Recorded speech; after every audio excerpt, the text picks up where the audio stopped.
มาพี่น้องมื้อนี้เพิ่นสิมุกไข่มดแดงใส่กับอันปลานิลพี่น้องมุกหนึ่งมื้อนี้นี่เต็มซ้ เต็มซ้ำว่าป้าโทว่าคักว่าไข่มดแดงฟักหลายๆใส่เบิดเลย ำเครื่องแล้ตัวเท่า ถ้าเบิ่งเด้อว่ามันสิเป็นตาแซ่บอยู่ว่าพี่น้องมุกไข่มดแดงใส่ปลานิลบ่แม่นมุกปลานิลใส่ไข่มดแดงได้มุกไข่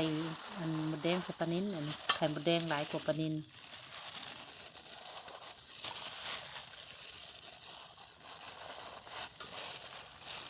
ต้องก็ต้องยังก็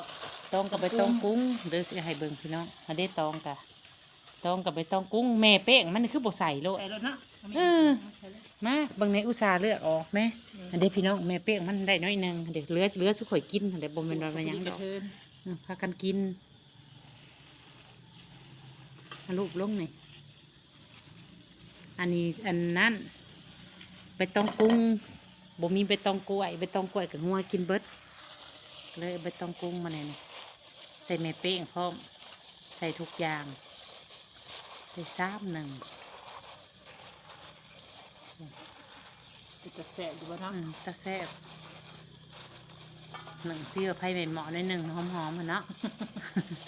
หนึ่งมกปลาแต่ละเถื่อต้องไผ่ใหม่เหมาะแต่มันหอมจะคือปีกนั่นเด้